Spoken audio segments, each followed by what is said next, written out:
So today we are here back playing Russia here in Victoria 3. Last episode was a bit of an interesting one. We went after Qing again, taking Shaanxi and getting war reps and releasing Yunnan. They fortunately backed down. We also, very importantly, did pass homesteading, which went a long way for kneecapping the gentry assembly. They're still a little bit powerful. We're working on that. Notably, we did it because we exiled a moderate and we managed to roll an abolitionist. This still seems to be in the game, but we discovered we are on 1.3.4 still. I thought we were on 1.3.5, and so maybe this isn't possible on 1.3.5.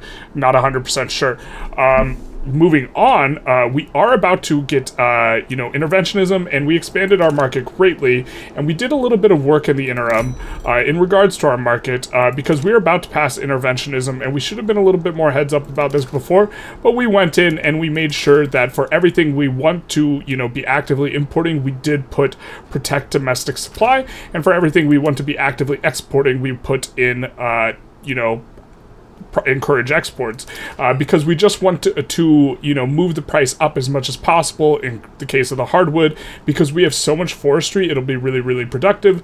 Notably, we also got UA into the market last episode, and they have an enormous amount of silk and dyes. So if we take a look at our market, the silk and dyes prices are very, very, very depressed, and so we did alter our queue a little bit on the back of that, putting in a lot of textile mills, bringing a lot of these up. It looks like we're not making too much money, but I'm expecting that to change, and we are going to continue to shuffle and flow and try and expand the customs union. Now, we have a lot of infamy. You want to stay under 25, and so what we're going to do was very, very tempted to go after Zulu to dominion them, kind of as a low infamy type war. Still tempted to do it.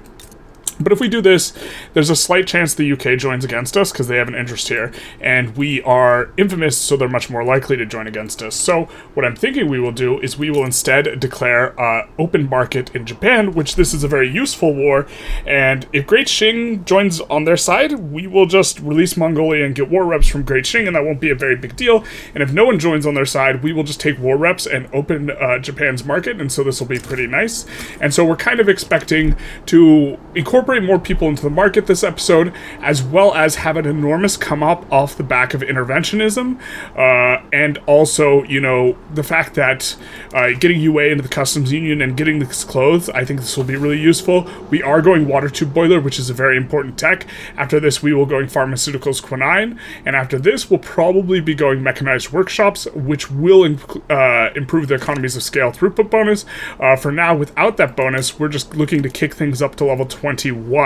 And look at this. Look at the input prices of these goods. Just so cheap, which is going to allow these to be very, very, very profitable. We'll probably look to export luxury clothes if the price can get pulled down a little bit, and look to kind of eat off some nice SOL bonus as this price gets depressed. Although we might export this as well, just to try and get more people into the customs union. And so this is the plan. We are making good progress. Also, very notably, we have trade agreements with the 4 biggest great powers. We have a trade agreement with Great Britain, we have a trade agreement with France, Austria, Prussia. Eventually, when we fight these guys, these will break off and we'll get a bit of Diplo to work with. But right now, we don't need too much Diplo because we do not have central banking, we can't bankroll people, so we're doing the low kind of Diplo expenditure. And so it's pretty nice to have trade agreements with all of these guys because they're very unlikely to, fight us off the back of that. And so this is kind of the way things are going. We will put in war reparations on this guy.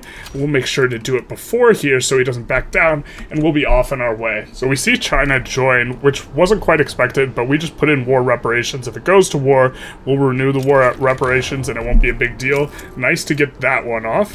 And that is a rev, so that is a little bit surprising. We also are looking to revoke their claim on Beijing. Eventually, we would want to incorporate them into our market, so this would be nice. And we want to open the Japanese market, have them pay us war reps, this sort of thing. Credit where credit's due, of course, to the Industrialists. But now look at this. We are now making money, huge amounts of money, and the IPT, that big jump, is this change to interventionism. But not only that, we will be able to make better use of all this, and so we will be cranking up construction this episode. Hopefully we can get above 500, maybe even above 700. I mean, the war reps from both these guys will help. The big reason to open this market, by the way, with the Japanese Shogunate, is that we will be be able to, you know, pull them into our market following this. We will let this tick down a little bit since we are about to go to war, or we just started a war. Man, we're making so much money, even losing, you know, the Diplo Pact from China, from Qing. This is crazy. So we're in really good... Ooh, what is this? Oh, okay. But we should be able to push in here. We will do a bunch of landings on Japan, because I think we will be able to enforce either way, you know, even without our boyos. So I think we're just going to do landings with all the guys. All the boyos that can land, we will land them in Japan and look to push that way. Looks like not everyone can land, though. That's a little bit annoying. So we'll just land with what we can. Why is he not full? I guess it's still recruiting up. They did nerf the recruit rate numbers in this patch, so that is something to keep in mind, or that I should keep in mind. But, you know, this war should be quite good for us. We'll look to put in more construction, and then we'll have, you know, war reps, and we'll also decay to a lower infamy score. So we just barely managed to get our Industrialist powerful, which is a very critical point, because now we are doubling this job creators bonus, which is big nice. This will, you know, get a little bit of a bump here, not an enormous bump, but what we're going to do is we're going to stop bolstering these boyos. We're going to raise the taxes so that we have over 200 authority again, and we are going to come in and we are instead going to bolster the Intelligentsia because, oh, that's not where we do it. Because we want these guys to have a come-up. We need, you know, these guys for passing some laws. We're working on passing a law with them right now, and this will help out quite a bit. We won't forget to lower this back down, but we are trying to pass total separation right now, and so this will help out. These guys are trying to rev, but these guys notably, you know, are kind of blocking a lot of the things we want to do. We want to get them out of power. We want to get them to be marginalized, and, you know, we want to go schools. We can only go religious schools right now. These types of things. So we're going to try and make an ingress here. It's only 8% chance, so this is going to be slow at the very least, even if we can pass it. But other than that, you know, kind of interested in going wealth voting. This is kind of the other one, but I don't think we can afford to radicalize both the Gentry Assembly and the Orthodox Church, and this is where the unique IG of the Orthodox Church is coming in to bite us a little bit. But this war is at the very least going spectacularly, so that's something. So we get an enforcement here, so we are making a good amount of money from our Diplo Pact. I mean, Great Qing is super shellacked right now, so they're only contributing 5k, but we are getting 4k from the Shogunate. We will be able to get them into our customs union eventually, which is why we are improving relations. And as soon as Mongolia got an interest in their own state region, because they don't start out with one when you release them, we can now get them in, and we will just need to owe them an obligation. We don't really hate if they pull us into a defensive pact. This is not like the worst, but this will allow us to, you know, get them up and going, and now we have a nice bigger market. Our market is coming along quite nicely. We're in a bit of an awkward spot, though. We kind of don't want to declare a war because we don't really want to accrue any infamy over 25, but I think we're going to have to, and I think the best one's probably Dominioning Zulu here. It's only 4. We can't invite anyone else to the customs union, so we'll just be, you know, over this for a little bit of time, and it's a little bit spooky, though, because I don't want Great Britain to... I'm really happy with them not sticking their finger in our pie, so maybe we just do it here, because here, it's just Great Qing who has an interest. It would be suicide for them to come after us again. We would just repeat the war reps, and it wouldn't be, you know, the biggest deal in the world. But we kind of don't want them to do it again.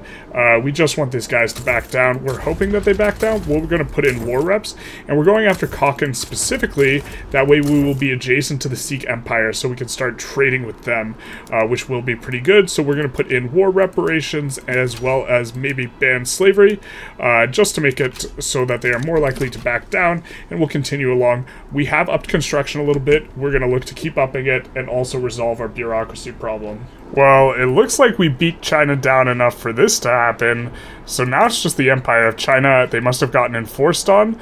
They now have homesteading, which is a bit of an interesting one, not the norm. They have state religion. I think they start out with that.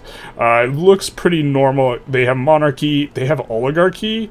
That's a little interesting. And so we do see this go on, and I believe, if I'm not mistaken, they're just cautious against us. They are newly released, and we might be able to pull them into a customs union. Now, we, I assume, are not getting any sort of money from them. Yeah, we're not getting money from these new guys because they did get enforced on. We could go after them for war reps. We might also just want to try and put them in the customs union. We're going to probably try and do a lot of trade, see how this goes. I don't think they have claims on our provinces, and I mean our provinces, and so getting them into the customs union would be super big nice, although we won't be able to protectorate them unless we can kneecap them under, you know, unrecognized major, which is maybe what we want to do, you know, through continued releasing and this sort of stuff. Okay. And we're now a little bit infamous, which is unfortunate as far as the expansion goes, and the war actually went to it, and water tube boiler is a huge one.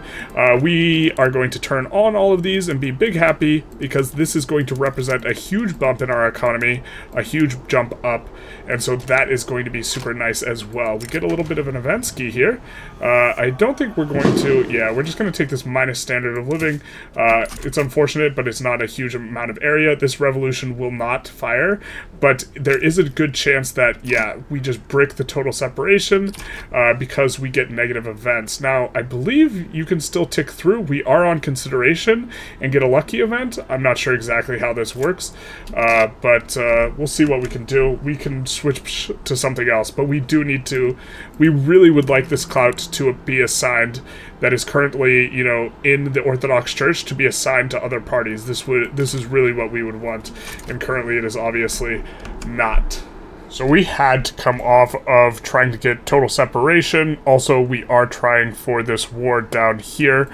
Hopefully no one interferes and we can just, you know, pick Zulu up and look to annex them later, a little bit lower infamy. This way we're doing it because it is cheaper to Dominion and then annex. It is slower getting the gold, but we're less concerned with the speed. We have a really big economy anyways. We're just looking to be really efficient and have a huge market at the end of all this. And we are going to try and exile this Boyo because he's really well liked, so he's attracting a lot of pops anyways, and he's traditionalist, so he is going to be you know, more likely to block stuff. Of course, this guy is just generally blocking.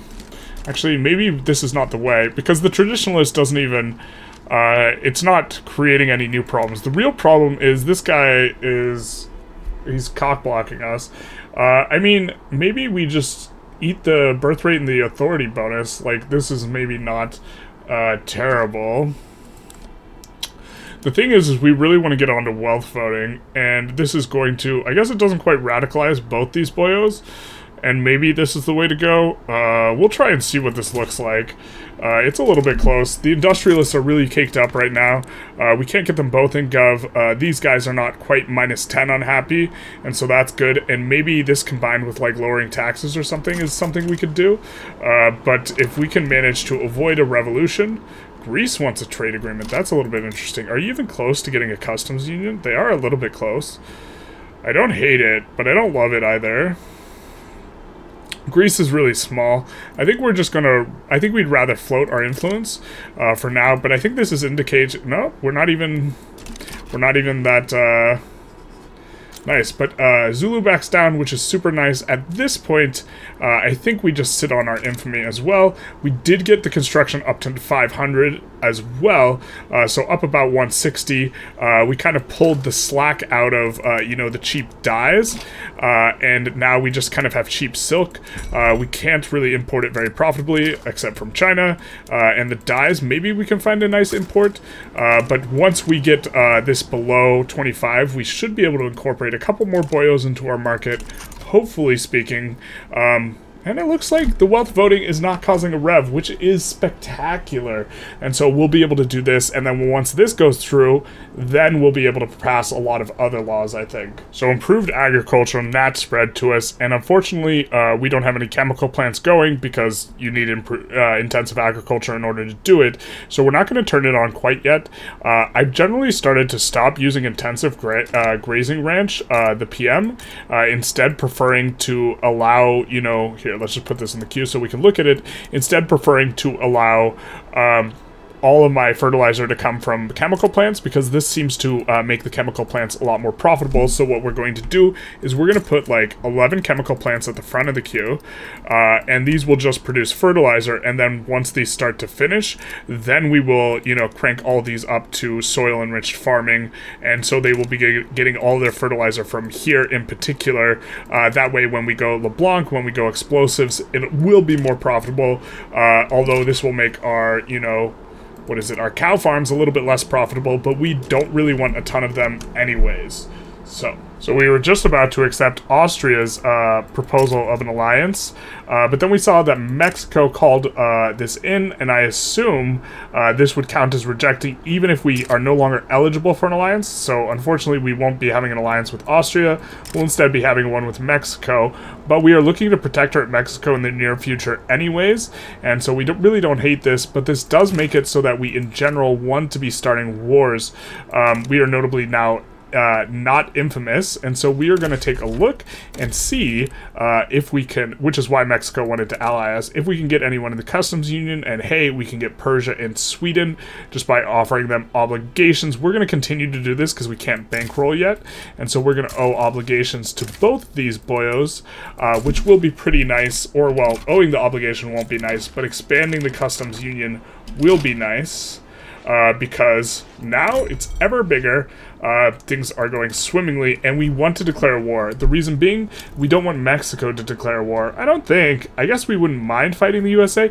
I mean, we have a ton of infamy anyways, so getting embroiled in like a Mexico war wouldn't be the end of the world for us. And so maybe we'll just continue to allow our infamy to decay until, you know, we can annex Finland with relatively short or low infamy, something like this. And maybe this is the way to go here. So we actually, we rival the USA, and we sided with Egypt because we would like to get them into our market eventually, I think. Although perhaps we should have let the Ottomans go after them a little bit. And then USA sided against us, so it looks like we will have a war anyways.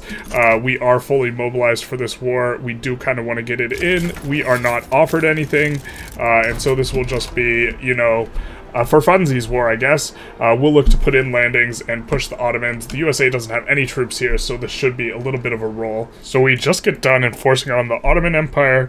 We declare a little waro here down in the Congo, and immediately following that, USA declares on Mexico, which seems like a bit of a mistake for them, but Mexico will likely be enforcing Return American Utah and Returning American Tejas, largely because we will be helping them out, but this is going to be a big war. It's going to be an expensive war. It's kind of a war we wish we didn't have, but hopefully in the near future we get to make them a protectorate. We do need central archives, but we really want just a whole bunch of society tech here.